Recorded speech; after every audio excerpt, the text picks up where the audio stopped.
бақтансың ба, сен Құрайыштансың ба деп. Онан кейін шын қарыңдағы бір мен бар деп айтты. Және бір пайғамбар келеді Құрайыштардың ішіне. Оған екі адам көмекші болады. Біреуі жас, біреуі егде адам деп айтқан еді. Тура сол адам бағанағы айтып отқан пайғамбар менмін деген кезде ана кісі не дейді? Ашхаду ла илаха иллаллах, ашхаду анна Мұхаммад абдуху ва расулух деп айтады. Абу Бақыр ас-Сидиқ.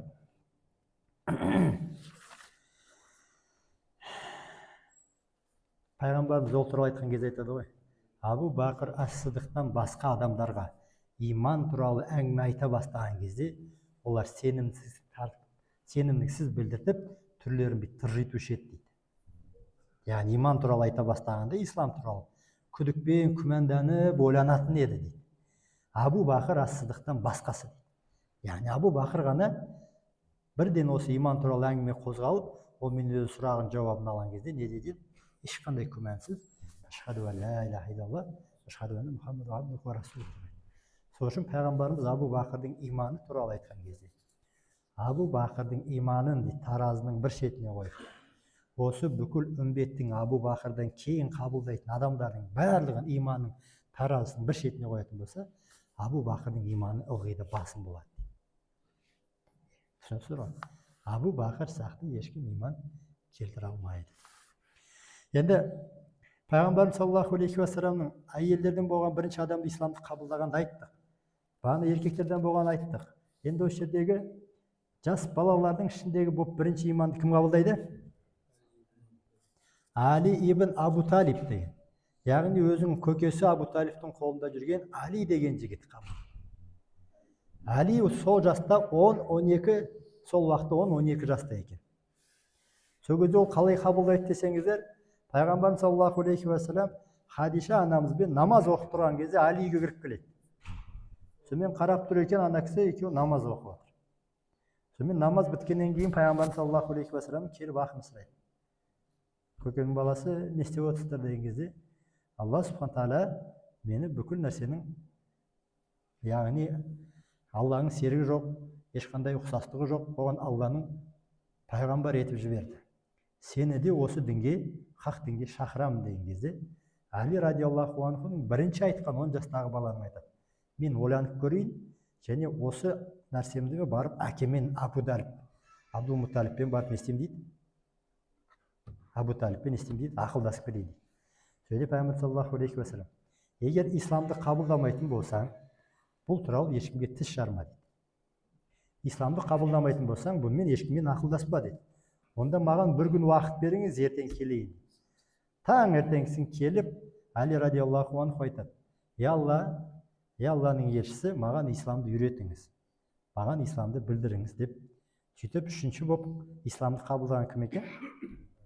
Али ибн Абу Талиб. Ал маған айтыңдаршы, енді төртінші болып кім исламды қабылдады?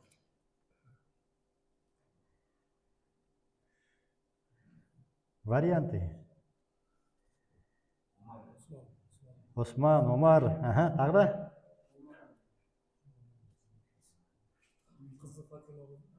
Маша. Абу Бақыр номер 1 емес пе? Еркектерден. Енді осы жердегі кешегі өткен сахабаның атын айтыңыздаршы. Келесі болып өзінің қолындағы жүрген Зайд ибн Хариса деген күң бала еді, бірақ ол азат бала болып жүр ғой жаңында. Өзінің асырағанда баласы Зайд ибн Хариса болып қабылдайды. Зайд ибн Хариса өзі ғана қоймай, және өзінің әйелі Умму Айманмен бірге қабылдайды исламды. Бірақ та бұл тарихта мен төртінші болып исламды қабылдадым деген адамдар көп негізі. Мен төртінші болып исламды қабылдадым деп кез келген адам айта алады. Османды айтқан еді мен мысалы. Одан кейін кімді айта алады сөйтіп? Кез келген адам бағанағы кімнің үйінде медресе болады? Ең алғашқы медресе кімнің үйі еді? Жоқ, Арқам ибн Арқамның үйі еді. Я, сон Арқамның ибн Арқам, ол да төртінші деп келеді историяда. Бірақ та төртіншілер көп, Алла жақсырақ біледі. Енді осы жердегі Абу Бақыр ас-Сидиқтың жәннаттан сүйіншілеген 10 сахабаның 5-еуін өз ертіп келеді сол кезде. Оның жанында жүрген достары 5-еуі бар. Кім оның жақын досы? Осман ибн Аффан. Білесіздер ғой, Зубайр ибн Ауам, Талха ибн Абдуллах, Абдурахман ибн Ауф деген осындай тағы да біреу қалды. Сағд ибн Абу Вақас. Бұл жәннатпен сүйіншінеген бесеуін Абу Бақыр исламға пайғамбар шақырып келген екен. Яғни алғашқы деген. Және осы алғашқы 8 адамды тарихта сабиқун ислам деп атайды.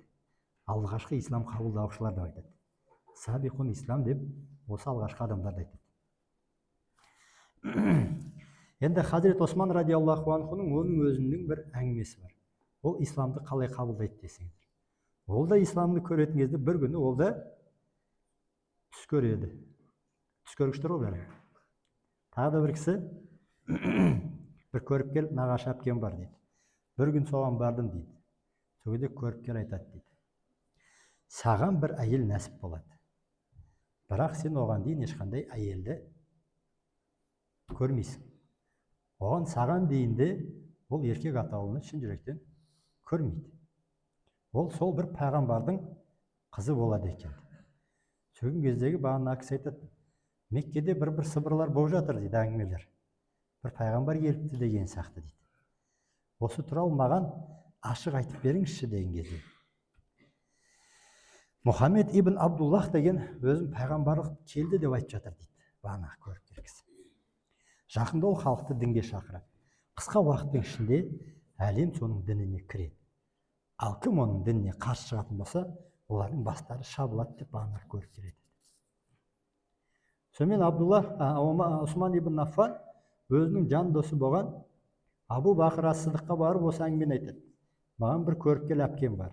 Осылай айтты деген. Сен көріпкел әпкең рас айтады. Мен де исламды қабылдадым. Сен де осы исламды қабылдауыңа шақырамын деп исламның біраз нәрселерін үйретеді Османға. Сөйтіп Османның қолынан сүйреп отырып, пайғамбар саллаллаху алейхи уассаламның алдына келеді. Сөйтіп пайғамбар саллаллаху алейхи уассаламға айтады: "Я Осман, Хақ тағала сені жұмаққа қонақ етіп шақырып жатыр. Сені бұл шақыруды қабыл ет. Мен барлық адамдарға хидаят, яғни тура жолды көрсетуші ретінде жіберілдім."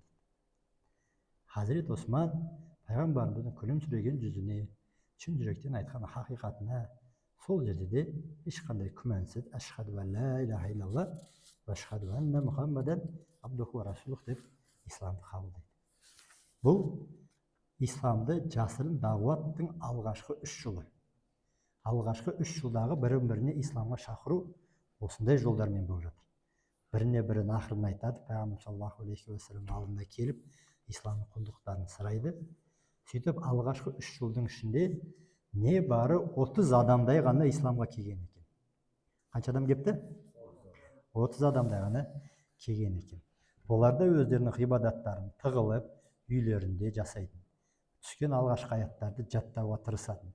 Олардың бәрін әкеліп бір-бірін бағанағы Арқан ибн Арқамның үйінде үйреніп, бір-біріне үйрететін. Енді Арқам ибн Арқамның үйі сол кездегі алғашқы медресе болды. Алғашқы медресенің болуының өзінің өте үлкен себептері бар. Мынау Меккедегі тау бар, мына жақта Абу Құбайс деген тау тұр ғой. Соның мына жерінен айналып бартқан кезде арт жағында орналасқан үй дейді. Бұл айтқан кезде сырттан қарағанда Меккенің халықтарының көзінен таса жерде орналасқан нәрсе. Ешкім оның үйінде не болып жатқан нәрсесі сыртынан көре алмайды. Сол үшін оның үйі кәдімгідей подпольный бір пункт сияқты болған. Сол жерге ақырындап өздері тығылып сол үйге барып не істейтін екен? Исламды қабылдап сол жерде үйренетін.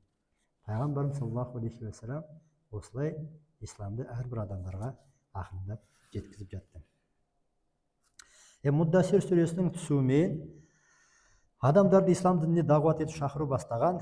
Ол жердегі мынандай біраз уақыттан соң мынандай сөздер айтты: туыстарыңа Алла тағаланың азабымен қорқытып, оларды хақ дінге шақыр деген Шуғара сүресінің 214 аяты түсе бастады. Яғни исламды ең бірінші кімге шақыр дейді? Жақын туысқандарыңа баста деген кезде пайғамбарымыз саллаллаху алейхи уассалам бірден Алиді жіберіп, өзінің бүкіл Хашимұлдардың туысқандарын бәрін жинайды бірге. Жинамай жатып, ол замандарға кішкене бір оларға септігі болсын деп, келген қонақтарға тек қана бір сүт қояды және бір тамақ қана қояды.